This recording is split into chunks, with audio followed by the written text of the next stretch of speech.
বৃষ রাশির বন্ধুরা, আপনাদের একটা কথা জিজ্ঞাসা করি। আপনারা তো জানেন যে শনি এখন মীন রাশিতে আছে, আর মীন রাশি মানে বৃষ রাশির একাদশ ভাব। আর একাদশ ভাব মানে কি? লাভের ঘর, আয়ের ঘর, স্বপ্ন পূরণের ঘর। আর সাধারণ যুক্তি বলে লাভের ঘরে শনি মানে লাভের সম্ভাবনা। তাহলে প্রশ্ন হলো, পরিশ্রম করছেন, ধৈর্য রাখছেন, সময় দিচ্ছেন, একটু একটু করে গড়ছেন, তবু এক জায়গাতে এসে থমকে যাচ্ছেন। এই অদৃশ্য সিলিংটা না যেটা রয়েছে সেটা কিছুতেই ভাঙছে না। লাভের ঘরে শনি, তবু লাভ কোথায়? এর উত্তর আছে, কিন্তু এই উত্তরটা আমি একদম এই ভিডিওর শেষে দেব।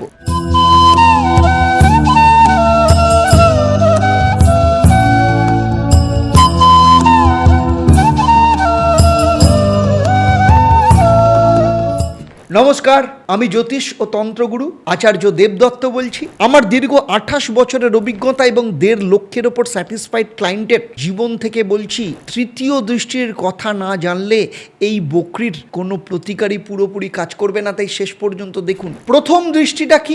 দেখুন, একাদশ ভাব থেকে শনির তৃতীয় দৃষ্টি পড়েছে কোথায়? আপনার প্রথম ভাব আপনার লগ্ন বা রাশি, আপনার শরীর, আপনার পরিচয়। বৃষ রাশির মানুষরা একটা নির্দিষ্ট ছাঁচে নিজেকে তৈরি করেন, একটা ভূমিকা, একটা অবস্থান, একটা পরিচয়, যেটা অনেক পরিশ্রম করে গড়ে তুলেছেন। শনির প্রথম ভাবে দৃষ্টি মানে এই বকরিতে সেই ছাঁটাইটাই পরীক্ষায় পড়বে। আশপাশের মানুষ এই সময় হয়তো আপনাকে পুরনো ভূমিকায় আর দেখতে চাইছেন না, কিছু নতুন কিছু চাইছেন আপনার কাছ থেকে। এটা একটু অস্বস্তিকর লাগবে, কিন্তু শনির প্রথম ভাবের এই দৃষ্টি আসলে সেই সুযোগ পুরনো খোলস থেকে বেরিয়ে নতুন পরিচয় নেওয়ার। শরীরের বিষয়ে যদি বলি, বৃষ রাশির কারগ্রহকে শুক্র, আর শুক্রের সাথে কি সম্পর্কিত? গলা, ঘাড়, কিডনি। শনির প্রথম ভাবে দৃষ্টি মানে এই অঙ্গগুলোর বকরির ক্ষেত্রে একটা বাড়তি যত্ন নিতে হবে। পুরনো কোনো সমস্যা থাকলে এই সময় একদম অবহেলা করবেন না। এবং মানসিক স্বাস্থ্যের বিষয়ে একটা কথা, কারণ বৃষ রাশির মানুষরা ভেতরের কষ্ট বাইরে দেখান না, একটা মুখোশ পরে থাকেন মুখের ওপর। শনির প্রথম দৃষ্টি মানে সেই ভেতরের চাপ এই বকরির মধ্য দিয়ে বেরিয়ে আসতে চাইবে। আর সেই ভেতরের চাপটা যদি চেপে রাখেন, তাহলে শরীরের মধ্য দিয়ে কিন্তু সেটা বেরোতে পারে, শরীরের নানা রকম সমস্যার মধ্য দিয়ে। আর এই প্রথম ভাবের সমস্যার সাথে তৃতীয় দৃষ্টির একটা গভীর যোগ আছে, সেটা এখন বলছি না, পরে বলবো। একাদশ ভাব থেকে শনির সপ্তম দৃষ্টি কোথায় পড়েছে? পঞ্চম ভাব, আপনাদের মানে কন্যা রাশিতে। আর পঞ্চম ভাব মানে কি? সন্তানের ঘর, প্রেমের ঘর, ক্রিয়েটিভিটির ঘর, পড়াশোনার ঘর। এই বক্র দৃষ্টিতে সন্তানের পড়াশোনা বা স্টুডেন্টের ক্ষেত্রে পড়াশোনা, কেরিয়ারের একটা অনিশ্চয়তা সামনে আসতে পারে।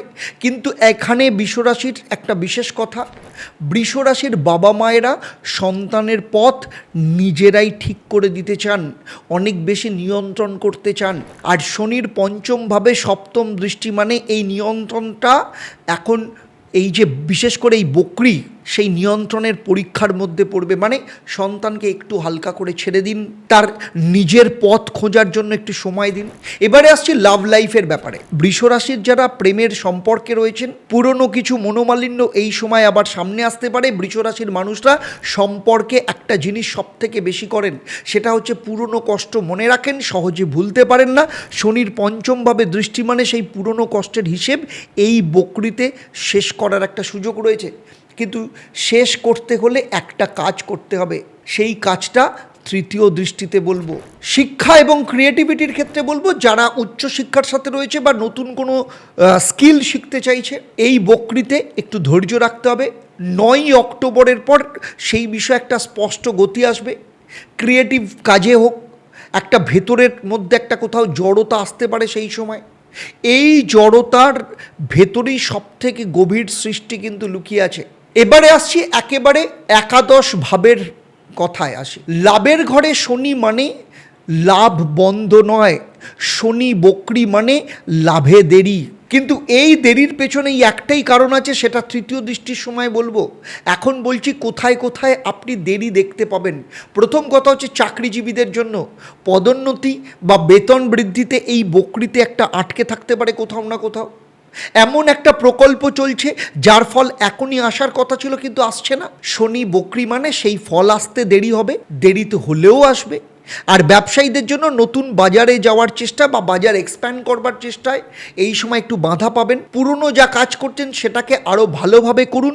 পুরনো গ্রাহক বা সংযোগ যে কানেকশন রয়েছে এই বক্রী দৃষ্টির সময় নতুন সুযোগ নিয়ে ফিরে আসতে পারে তারা। সামাজিক নেটওয়ার্কের বিষয় ক্ষেত্রে বলবো যে নতুন কিছু সংযোগ তৈরি হওয়ার মতো মনে হচ্ছে, কিন্তু কোথাও না কোথাও আটকে যাচ্ছে। কেন আটকে যাচ্ছে? কারণ তৃতীয় দৃষ্টিটা এখনো বলিনি, এবার বলবো। আপনার একাদশ ভাব থেকে শনির দশম দৃষ্টি পড়েছে কোথায়? শনির দশম দৃষ্টি পড়েছে ধনু রাশিতে। আর ধনু রাশি মানে আপনার অষ্টম ভাব। জ্যোতিষশাস্ত্রে এই অষ্টম ভাবের তিনটে নাম আছে। এক, ট্রান্সফরমেশনের ঘর বা রূপান্তরের ঘর। দুই, লুকোনো সম্পদের ঘর। তিন, পুরনো বোঝার ঘর। শনির দশম দৃষ্টি এইভাবে অষ্টমভাবে পড়া মানে বক্রী হওয়া মানে শনি এখন একটা প্রশ্ন করছেন আপনাকে, আপনি এখনও কি কি আঁকড়ে ধরে বসে রয়েছেন। বৃষরাশির মানুষদের একটা সমস্যা কি জানেন? সেটা হচ্ছে বৃষরাশির মানুষরা ছাড়তে পারেন না। সেটা পুরনো সম্পর্ক হোক, পুরনো ক্ষোভ হোক, পুরনো অভ্যেস হোক, পুরনো পদ্ধতি হোক, পুরনো স্বপ্ন হোক, এই ধরে রাখার ক্ষমতাই বৃষরাশির আবার কিন্তু সবথেকে বড় শক্তি। কিন্তু এই যে শনি বক্রী হচ্ছে, তার যে অষ্টমভাবে বক্রী দৃষ্টি পড়বে, একটাই কথা শনি বলছেন, যে জিনিসটা এখন আর কাজে লাগছে না সেই জিনিসটা আঁকড়ে ধরে থাকলে নতুন কিছু আসার জায়গা কিন্তু থাকে না। আচ্ছা, এবার একটু মিলিয়ে দেখুন তো আপনার জীবন নিয়ে। আচ্ছা, প্রথম ভাববে আপনার সমস্যা কেন? যেটা বলেছিলাম, যেখানে আপনি নিজেকে রিপ্রেজেন্ট করছেন, মানে পুরনো পরিচয়ের ছাঁচ ছাড়তে পারছেন না। পঞ্চম ভাবে সম্পর্কের দিক থেকে সমস্যা কেন? কারণ পুরনো কষ্টটা ভুলতে পারছেন না। একাদশভাবে লাভ বা প্রফিট আটকে যাচ্ছে কেন বারবার? কারণ পুরনো পদ্ধতি বদলাতে পারছেন না। তিনটের উৎস কিন্তু একটাই, সেটা হচ্ছে অষ্টমভাবে শনির দৃষ্টি। কিন্তু এখানেই সব থেকে বড় সুযোগ। অষ্টম ভাব লুকোনো সম্পদের ভাব। শনি যখন এইভাবে দৃষ্টি দেন, যে মানুষ পুরনো বোঝা নামিয়ে দিতে পারেন, শনি তাকে একটা লুকোনো সম্পদ দেখান। এবং এই বক্রী দৃষ্টি কিন্তু শনি সেই সম্পদ দেখাবেন। সেই সম্পদ টাকা নয়, সেই সম্পদ একটা দক্ষতা বা সংযোগ বা সুযোগ, যা আপনার ভেতরেই ছিল কিন্তু পুরনো বোঝার নিচে সেটা চাপা পড়েছিল। সুতরাং যে বৃষরাশির মানুষ আগামী এই 136 দিনে একবার ছেড়ে দেওয়ার সাহস দেখাবেন, শনি তাকে 10ই ডিসেম্বর পর্যন্ত সেই পুরনো লুকোনো সম্পদ কিন্তু দেখাবেন। এবারে আসছি সেই তারিখ 9ই অক্টোবর। 9ই অক্টোবর কি? শনি উত্তর ভাদ্রপদ নক্ষত্র মানে নিজের নক্ষত্রে আসছেন, এখন রেবতী নক্ষত্রে বুধের নক্ষত্রে আসছেন। বক্রী দৃষ্টির মাধ্যমে পুনরায় নিজের নক্ষত্রে আসবেন, মানে শনির এই দৃষ্টি আরও তীক্ষ্ণ হবে। 27শে জুলাই থেকে 9ই অক্টোবরের মধ্যে যারা পুরনো বোঝা কাঁধ থেকে নামাতে চাইছেন, তাদের জন্য 9ই অক্টোবর থেকে সেই লুকোনো সম্পদ তারা কিন্তু দেখতে শুরু করবেন। 10ই ডিসেম্বরে শনি যখন আবার পুনরায় মার্গীতে যাবেন, সেই দিনটার জন্য আজ থেকে তৈরি হওয়ার সময়। এবারে আসি একদম প্রতিকারের কথায়। দেখুন, প্রথম প্রতিকার এই সমস্যা থেকে, সেটা হচ্ছে প্রত্যেক শনিবার একটা কালো বা নীল কাপড়ে মুষ্টিভর কালো তিল এবং কুঁচো নারকেল একসাথে বেঁধে যে প্রবাহমান কোনো জলে ভাসিয়ে দিন এবং মনে মনে বলুন, হে ঈশ্বরী মা, যা আর দরকার নেই তা নিয়ে যাও। হে শনিদেব, নতুনের জন্য আমার জীবনে জায়গা করে দাও। অষ্টমভাবে চাপ কমাতে এই প্রতিকার কিন্তু মারাত্মক কাজ করবে। দ্বিতীয় প্রতিকার কি? প্রত্যেক শুক্রবার শুক্র গ্রহের সম্মানে একটা সাদা ফুল, 1 চামচ মধু নিকটতম কোনো মন্দিরে দিন। বৃষরাশির প্রভুকে শুক্র, তাকে স্মরণ করলে শনির চাপ এবং তার মধ্যে ভারসাম্য রাখে। কিন্তু একটা কথা আছে, এই বকরিটা কিন্তু অন্য বারের মতো নয়, কারণ এই বছর 27শে জুলাই বকরি শুরু হওয়ার আগে একটা বিশেষ সময় আসছে, সেটা হচ্ছে 13ই জুলাই হল হারিণী অমাবস্যা। হল মানে কর্ষণ, চাষ। অমাবস্যা প্রতি মাসে আসে, কিন্তু হল হারিণী অমাবস্যা, এই অমাবস্যা কিন্তু বছরে একবারই আসে। এই অমাবস্যায় পিতৃশক্তি এবং শনির শক্তি একসাথে সক্রিয় থাকেন। জ্যোতিষশাস্ত্রে একটা নিয়ম আছে, বকরি শনির আগে অমাবস্যায় যে কাজ করা হয় সেই কাজের প্রভাব বকরির পুরো সময় জুড়ে শনি সক্রিয় থাকে।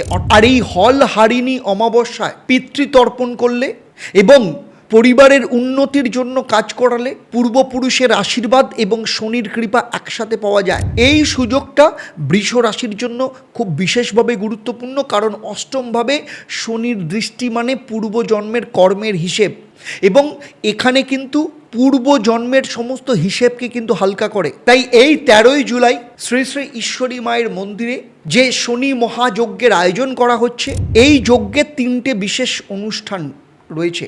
প্রথম হচ্ছে হল হারিণী অমাবস্যায় বিশেষ পিতৃতর্পণ এবং পুজো। যাদের পূর্বপুরুষের কোনো অপূর্ণ সংকল্প বা অসম্পূর্ণ কাজ রয়ে গেছে, যাদের পিতৃদোষ রয়েছে, সেই অদৃশ্য ঋণ এই পিতৃতর্পণে হালকা হয়। অষ্টমভাবে শনির যে পূর্বজন্মের চাপ, তার শেকড় এখানেই। আর দ্বিতীয় কি, শ্রী শ্রী ঈশ্বরী মায়ের চরণে সংকল্প পূজা। এই বকরিতে আপনি আপনার জীবনের যে সংকল্পটা আপনি পেতে চাইছেন, ঈশ্বরী মাকে সাক্ষী রেখে যদি সংকল্প করেন, কাগজে লেখা সংকল্প মায়ের চরণে অর্পণ করলে সেই সংকল্পের শক্তি শুধু আপনার নয়, মায়েরও হয়। ফলে মা আপনাকে পুরোপুরি আশীর্বাদ করবেন। আর তৃতীয় কি, ঈশ্বরী মায়ের চরণে কালো তিল এবং সর্ষের তেলের প্রদীপ দিয়ে শনির বিশেষ মন্ত্র উচ্চারণ। অষ্টমভাবে শনির দৃষ্টির চাপ কমাতে অমাবস্যায় তাই ঈশ্বরী মায়ের মন্দিরে যে বিশেষ পুজোর আয়োজন করা হয়েছে, সেই আয়োজনে কিন্তু সবথেকে বেশি ফল পাওয়া যায়। তাই এই রিচুয়ালস বাড়িতে করলে কিন্তু যতটা কাজ হয়, হল হারিণী অমাবস্যায় শ্রী শ্রী ঈশ্বরী মায়ের চরণে কাজ করলে কিন্তু কাজের ফল অনেক বেড়ে যায়। আর এই অষ্টমভাবে শনির দৃষ্টি মানে এই বকরিতে এমন কিছু লুকোনো সম্পদ আছে যেটা আপনার ভেতরেই আছে, যা এখনও বেরোয়নি। সেটা কি, কোন দিকে, কোন সময়, এটা না জানা থাকলে এই আগামী 136 দিন কিন্তু আপনি হেলায় হারাবেন। এই মুহূর্তে যারা ভিডিওটা দেখছেন, 13ই জুলাইয়ের আগে যারা ব্যক্তিগত জন্মকুণ্ডলী বিশ্লেষণ করাতে চান, ডেসক্রিপশানে কিংবা নিচে ফোন নাম্বার রয়েছে, সেই ফোন নাম্বারে ফোন করে এক্ষুনি যোগাযোগ করুন। আর কোথাও যদি মনে হয় যা বললাম আপনার জীবনের সাথে মিলছে না, কোথাও না কোথাও সমস্যা হচ্ছে, জানবেন আপনার এই না মেলার অংশটাই হচ্ছে বৃষরাশির আপনি। তাই আপনার ক্ষেত্রে দুটো রাস্তা, এক, শনিবার এবং বুধবার আমি যে লাইভ অনুষ্ঠানে থাকি সেখানে সরাসরি ফোন করে আপনি আপনার সমস্যা জেনে নিতে পারেন, অথবা এবং তার প্রতিকারও জেনে নিতে পারেন। আর না হলে আপনি অনলাইনে কিংবা অফলাইনে আমার চেম্বারে পার্সোনাল কনসালটেশনের জন্য বুক করতে পারেন। সেখানে এক্স্যাক্টলি আপনার জীবনের সমস্যা কী, তাহলে নিচের নাম্বারে ফোন করে আপনি যোগাযোগ করতে পারেন। আর কমেন্টে লিখুন জয় ঈশ্বরী মা, আমি নিজে আপনার জন্য প্রার্থনা করব, আপনার নামে সংকল্প করব। তাহলে চলুন এবারে একটা গভীর শ্বাস নিন এবং থামুন, আর বলুন এবার জয় ঈশ্বরী মা বলতে বলতে শ্বাস ছাড়ুন। নমস্কার, ভালো থাকবেন।